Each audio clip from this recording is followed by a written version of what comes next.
So I said to the Marquis de la Fufayette, "What do you think I am? Some dirty peasant? I've never worked a day in my life." Wow, that Marie Antoinette sure is pretty. Sure is. Wouldn't want to be Prince Louis though. That's going to be a lot of responsibility when he becomes king, especially since France is in financial ruin. Quite. Thank you one and all for attending the royal marriage of my grandson, the future King of France, to the Archduchess of Austria. Now for the very awkward yet historically accurate part of the ceremony, where we all watch him get into bed together.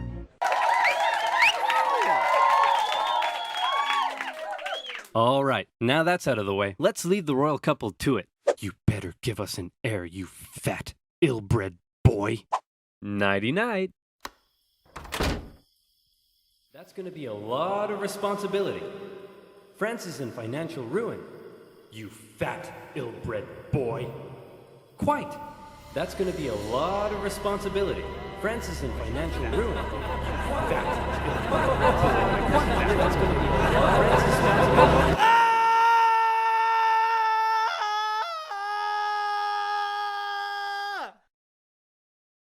Oh, great. He's a frickin' weirdo. France, the most prosperous, cultured, and beautiful nation in the world, as it had been for centuries. An exquisite social culture, with the king and the upper classes throwing crazy parties every night, enjoying high living and fine dining. Who cares that they were only able to do so off the backs of the hard-working, starving poor? What are they gonna do? Revolt? They're only 80% of the population. No. Life in France is great. What's that, France? You want to go to war with Britain and increase your power? Go for it, little buddy. You do you. And you lost. Now you're in severe financial debt. We have no money. What do we do? Should we stop partying? Heck no. Party harder. That's okay. The peasantry will pick up the slack. They were created by God to do all the work, and you were created to reap all the benefits and party hard. That's just how society works, and we've all just accepted it for centuries. Why? Why what? Why do the nobility get to be all rich and stuff? Just because they were born into it? And the rest of us schmucks just have to accept that? Hell, why do we even need a king? Who decided that? It all just seems very unfair and unequal, and I, for one, am starting to question it. Wow, that's very enlightened of you. And so began the Age of Enlightenment. Great philosophical thinkers across France and beyond began to question whether this beautiful nation was really all that beautiful after all. Hey, Prince Louis, bad news. Your grandpop died of smallpox this morning, which means good news, you're now the king. So just to sum up, France is in severe financial debt, and the angry populace are beginning to question how necessary you are. But hey, I believe in you, champ. You got this. Maybe.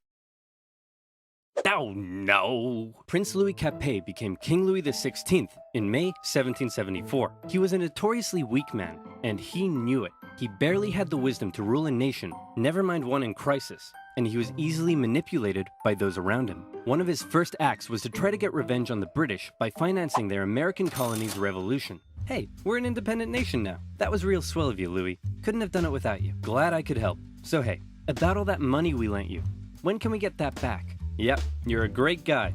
I'll never forget what you've done for us. Real glad I could help, friend, but about that money, gotta go now, chum. Best of luck to you. Oh no! And now France was in even more debt. France's poor, suffering under the strain of economic ruin, watched as the nobility continued to live as though nothing was wrong. In particular, they grew increasingly disdainful of the queen, Marie Antoinette, as she continued to spend all of France's money on her own luxurious lifestyle and fashion. While the peasants were breaking their backs in the fields, she was walking around like, hey, my hair is about. I'm not making that up. Her hair really was about. And her lavish spending earned her the nickname Madame Deficit. And speaking of the queen, there was also a long-standing scandal around the fact that the king took a very long time to boink her, and the working classes of Paris began ridiculing the royal couple with lewd pamphlets depicting the queen as a court thought, and the king as a wuss, unable to fulfill his marital duty. Respect for the monarchy was at an all-time low, as France's finances were spiraling out of control, and the king and his aides really only had one solution to the crisis. Tax the poor. Tax the poor. We could do a sexy calendar shoot. Tax the poor. And so it was. The poor, who were already struggling to make ends meet, found themselves being taxed from every direction. Hey, I'm the royal tax collector. Looks like you've yet to pay your income tax, head tax. By the way, how many windows you got in that house of yours? 3? Oof, yep. There's gonna be a tax for that. Hey, your local priest here. Have you paid your church tithe yet? Well, at least this one is going to the good work of God. Sure. God. I think this year, God wants me to buy a new swimming pool. Hey, private tax collector here. Oh, and I brought some goons with me. Just a few quick questions. How much salt did you buy this year? About 7 kilos, I think? Yep. Okay, there's gonna be a tax for that. Oh, what's that over there? And that's extra salt I held over from last year, so I wouldn't have to buy as much this year. Oh, yep, there's a tax for that. And what are you doing with all of this salt? Well, obviously cooking. On the table. Yep. And preserving fish and meat. Oh no. Yep, and there's a tax for that. Hey, how old is he? He's 9. And so he's purchased his required amount of salt for this year, right? What? No, he's 9. Uh-oh. Sorry, little Timmy. Looks like I'm gonna have to tax you for that.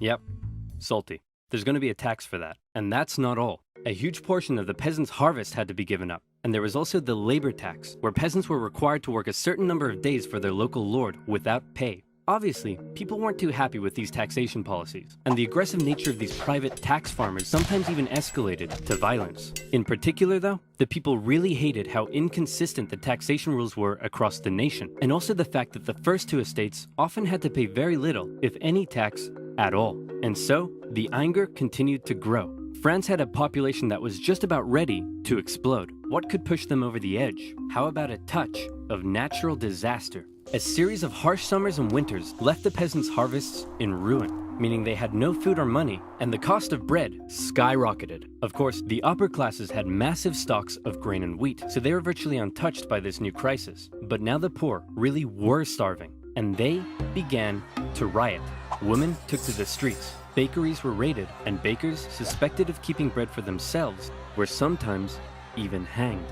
Wow, this is really getting out of control.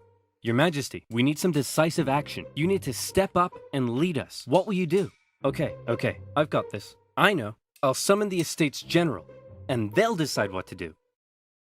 You really are a fat, ill-bred boy. The Estates General was the closest thing France had to a government, apart from the king. It was a purely advisory body, and was rarely summoned. In fact, it hadn't been summoned for 175 years prior to this. But with France in a severe crisis, the king felt the time was right to call on the government to help. The Estates General was made up of representatives from the 3 estates, that is, the clergy, the nobility, and everybody else. Okay, thanks for coming everyone. The first order of business is regarding the clergy and nobility. You all get brand new Porsches. You get a Porsche, and you get a Porsche, and you get a Porsche. Everybody gets a Porsche. And now into the second order of business. France is completely out of money. Like, it's never been this bad before. Anyone got any ideas? How about we all get Lamborghinis next time? The king decided that in order to make a decision, they had to come up with a voting system. Okay, the clergy. You have a population of 130,000, so you'll get 1 vote. The nobility. You have a population of 350,000, so you'll also get 1 vote. And the third estate. You have a population of 27 million people and make up 98% of the population. Very impressive. You'll get 1 vote. The third estate were obviously pretty unhappy with this system because they kept on finding that this would happen. We propose to raise taxes on the third estate. All in favor? All opposed? 2 to 1. Taxes will be raised on the third estate. We propose a motion that says the first 2 estates are a bunch of poo-poo heads. All in favor? All opposed? 2 to 1.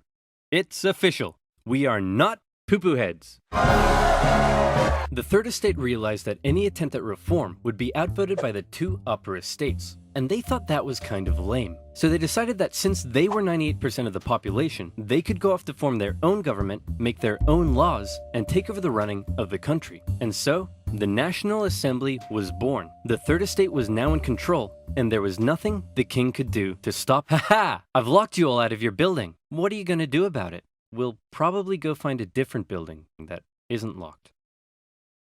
Oh, no! The National Assembly did find another unlocked building, just down the road, an indoor tennis court, where on the 20th of June 1789, They all took the tennis court oath, pledging to continue meeting until the king finally gave in to their demands for more equality and economic reform. This new National Assembly included many of the most educated members of the Third Estate, including two young lawyers by the names of Maximilien Robespierre and Georges Danton. Some members of the first two estates even joined their cause. Some of these men formed a radical new political party called the Jacobin Club and quickly became leading figures. While many members of the Third Estate simply wanted more equality, a growing number in this Jacobin faction would begin calling for something even crazier: the removal of the king entirely. And this is where fear began to take hold. With such a volatile situation developing, everyone was afraid of something. The king feared his position was under threat, and he called in the military to take position around Paris. The Third Estate heard rumor of the gathering military force, and they feared the king was planning to round them up and arrest them. Maybe he'd even execute them. It also didn't help that the king had just dismissed France's popular finance minister, who had been trying to make reforms himself. It seemed the king was done negotiating. Fear, left unchecked, often boils over into anger, and anger detonates with violence. The angry people of Paris, after centuries of cruel inequality, harsh oppression, even starvation, fearful of having their new movement for reform demolished so soon, decided that it was now or never to take action. Screw reform. They decided they'd do one better. How about revolution? The people of Paris, believing the French military was preparing to attack, decided they should arm themselves. The National Assembly announced the creation of a bourgeois militia, the National Guard, and immediately, many troops from the French military defected over to the revolutionary side. In the early hours of July 14th, 1789, a large crowd stormed and raided the Hôtel des Invalides, a military hospital where they were able to secure a large number of rifles. The bad news was they weren't able to find any gunpowder for their new weapons. The good news was they knew exactly where to get some. A prison fortress and a symbol of royal tyranny towering over Paris, the Bastille. Mid-morning, the crowd gathered around the Bastille and demanded that the man in charge, Governor Delaunay, surrender the prison and hand over the gunpowder. Obviously, Governor Delaunay was like, no way. So he stalled for time by inviting a few members of the crowd in for negotiations. The crowd, still waiting outside, quickly became impatient, and before long, they stormed the fortress, taking on the French troops inside. Your Majesty, we've received word that the people have surrounded the Bastille. Governor Delaunay will hold them off. No need to worry. Actually, Your Majesty, it appears the crowd is now headed away from the Bastille. You see? What did I tell you? Clearly Governor Delaunay has defeated them and has them on the run. No need to worry. Your Majesty, isn't that Governor Delaunay's head on a pike? Well, clearly Governor Delaunay has taken on the form of a bodiless pike-head deity, and the people are so enamored with him, they're parading him around the city. No need to worry at all. When the National Assembly heard about the violence that had taken place, they had two options. Either one, they denounce it and try to carry on the revolution using peaceful means, or two, they say, damn, you stuck his head on a pike? That's pretty hardcore. And we love it. Incidentally, they went with option number two. Some historians believe this reaction paved the way for the utter violence and bloodshed that would become the legacy of the French Revolution. This widespread acceptance of violence during the Revolution is also largely credited to the writings of a certain Jean-Paul Marat, a man of science with a horrible skin condition that kept him confined to a bathtub. He began writing a radical newspaper he affectionately named The Friend of the People. Citizens of France, be very afraid. Given the chance, the king and the nobility won't hesitate to massacre us all. The solution is simple. Execute them. Kill every last one of them. Cut off 1,000 heads, and if that's not enough, cut off 1,000 more!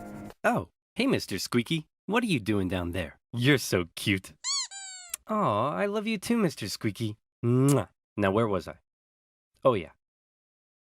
Kill them all. It became one of the most popular publications in Paris during the Revolution and succeeded in spreading ever-increasing fear and anger among the people. In August, leaders of the National Assembly, with help from a certain Thomas Jefferson, adopted the Declaration of the Rights of Man and of the Citizen, an incredible document that guaranteed liberty and equal rights to all men. And when I say men, I mean men.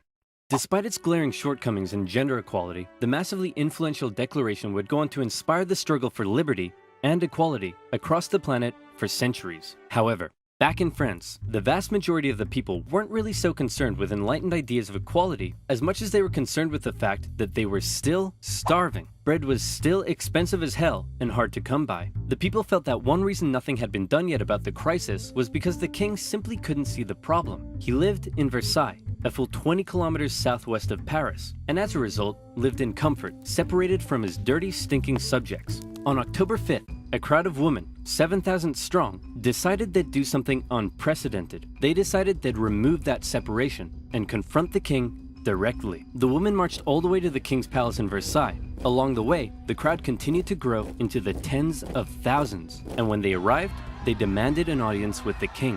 What are those things outside the palace? They're poor people, Your Majesty. That's poor people? They say they're hungry. Hungry? Then let them eat cake.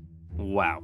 See, this is the exact BS that led to this whole mess in the first place. You're so out of touch. They're writhing around in the filth, breaking their back to barely scrape by, and they come to you demanding just the basic ability to feed themselves, and you think a slice of cake will sort them out? Well, then let them eat Taco Bell Crunchwrap Supreme. Wow. They're not that desperate. Members of the crowd actually managed to break into the palace with the intention of killing the queen, who narrowly escaped through a secret passage in her bedroom. The enraged mob killed several members of the royal guard and raised their heads on pikes, which, if you haven't noticed yet, is something they were quite fond of doing. The king had no choice but to come out and talk to the crowd. He agreed to accept his new position, sharing power with the revolutionary government, and to return to Paris with the crowd, removing the separation between king and subject. King Louis had a problem with people constantly raiding his palace, but one thing he didn't have a problem with was people raiding his computer.